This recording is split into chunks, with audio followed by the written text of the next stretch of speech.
Hi. എനിക്ക് എന്താ പറയുക, പെട്ടെന്ന് കണ്ടപ്പോ നല്ല ഭംഗിയുള്ളതുകൊണ്ട് നിഖില ഭയങ്കര എക്സൈറ്റഡ് ആണ്. നിഖിലയുടെ ഗംഭീര പെർഫോമൻസ്, വെറും പെർഫോമൻസ് അല്ല, ലൈവ് പെർഫോമൻസ്.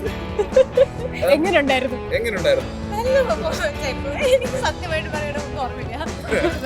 ഭയങ്കര എക്സൈറ്റഡ് ആയിരുന്നു. എന്റേതായിരുന്നു ഫസ്റ്റ് പെർഫോമൻസ്.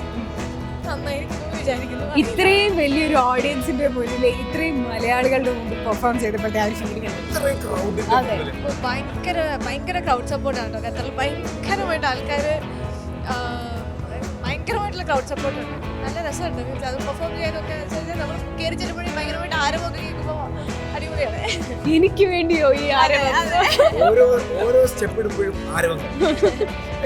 എനിക്ക് ഒരു ഡൗട്ട് ഉണ്ട്, നമ്മളിങ്ങനെ പെർഫോം ചെയ്യുമ്പോഴേ നമ്മൾ ഓരോരോ മോഷൻസ് അല്ലെങ്കിൽ ഓരോരോ സ്റ്റെപ്പ് ബൈ സ്റ്റെപ്പ് ഇങ്ങനെ ചെയ്യുമ്പോൾ ആൾക്കാർ റെസ്പോൺസ് കിട്ടി കഴിഞ്ഞാൽ നമുക്ക് കോൺഫിഡൻസ് കൂടുതലായിട്ടുണ്ട്. ഞാനൊന്നും ശ്രദ്ധിച്ചില്ല, എന്റെ മാത്രം. പക്ഷെ എനിക്ക് ടെൻഷൻ ആയതുകൊണ്ട് ഇതൊന്നും കേട്ടില്ല. ഓക്കെ, അടിപൊളിയായിരുന്നു. ഇനി നമുക്ക് വിഷയത്തിലേക്ക് വരാം. എന്തൊക്കെയാണ് വിശേഷം? സുഖാണ്. ഇവിടെ ഈ സൈമ റെഡ് കാർപ്പറ്റിൽ നിൽക്കുമ്പോൾ ഉള്ള ആ ഒരു ഫീലിംഗ് സന്തോഷം പങ്കുവെക്കും. അയ്യോ, ഭയങ്കര സന്തോഷം. എന്റെ ഫസ്റ്റ് സൈമയാണ്. ഞാൻ ഭയങ്കര എക്സൈറ്റഡ് ആയിരുന്നു. കാരണം പെർഫോമൻസ് എന്ന് പറഞ്ഞു കഴിഞ്ഞാലും സൈമയുടെ പാർട്ടായിട്ടുള്ള ഭയങ്കര സംഭവമാണ്. അതെ, തമിഴിലൊക്കെ അഭിനയിച്ചിട്ടുണ്ട്, പക്ഷെ എന്നാലും ലാസ്റ്റ് ഇയർ നോമിനേഷൻ ഉണ്ടായിരുന്നു തമിഴിന്. ഈ വർഷം എനിക്ക് മലയാളത്തിൽ നോമിനേഷൻ. ലാസ്റ്റ് ഇയർ തമിഴ്, ഇപ്രാവശ്യം നമ്മൾ മലയാളം, അടുത്ത പ്രാവശ്യം തെലുങ്ക്, കന്നഡ. അതെ, അല്ല പക്ഷെ നമുക്ക് മലയാളത്തിന് വേണ്ടിയിട്ടല്ലേ വന്നിരിക്കുന്നത്? അതെ, ഇപ്പൊ മലയാളത്തിൽ അല്ലാതെ ഒരു ഇൻഡസ്ട്രിയിൽ കൊടുക്കുന്നതല്ല. ഇല്ല, നിഖിലെ ഞങ്ങൾ കൊടുക്കില്ല. നിഖിലെ ഞങ്ങൾക്ക് വേണം. ഓക്കെ, അപ്പൊ നമ്മൾ ബാക്കിയുള്ള ഇൻഡസ്ട്രിയിലെ പല ആർട്ടിസ്റ്റുകൾ ഇവിടെ വന്നിട്ടുണ്ട്. ഏത് ആർട്ടിസ്റ്റിനെ കാണാനായിട്ടാണ് നിഖില ഇങ്ങനെ എക്സൈറ്റഡ് ആയിട്ട്? തെലുങ്കുണ്ട്, കന്നഡ, ഏത് സ്റ്റാർ, ഏത് ആക്ടർ ആര് കണ്ടു? വിജയ് ദേവരെ കൂടെ കണ്ടാൽ കൊള്ളാം. കണ്ടില്ല.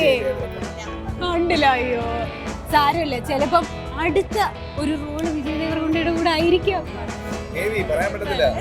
അങ്ങനെയാണെങ്കിൽ ആദ്യം വിജയ് ദേവരകൊണ്ട കാണുമ്പോ പറയാൻ പോകുന്ന കാര്യം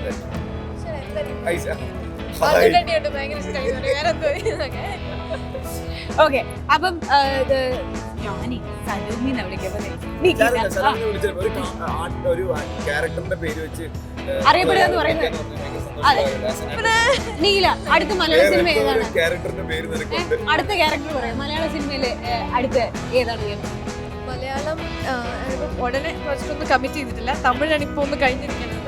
കുട്ടി മലയാളത്തിന് കൈവിട്ടോ? ഇല്ല, ഇനി ഓഫീഷ്യൽ അനൗൺസ് ചെയ്യാനിരിക്കുന്ന 2 പടങ്ങളുണ്ട്. അത് വരട്ടെ. മതി, അതൊരു സർപ്രൈസ് ആയിട്ട് അത് അവിടെ ഇരിക്കട്ടെ.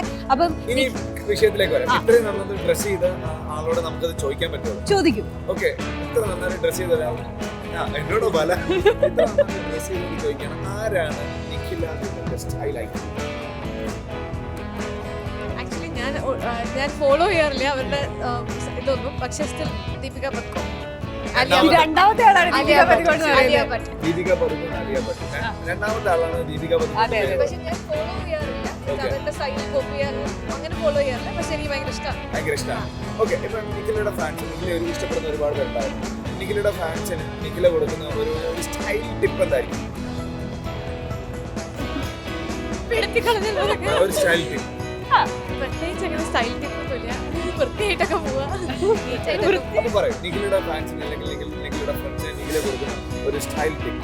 അങ്ങനെ പ്രത്യേകിച്ച് സ്റ്റൈൽ ടിപ്പ് കൊടുക്കും. വൃത്തിയായിട്ട് പോവാ. ആൾക്കാരെ കൊണ്ട് പറയിപ്പിക്കരുത്.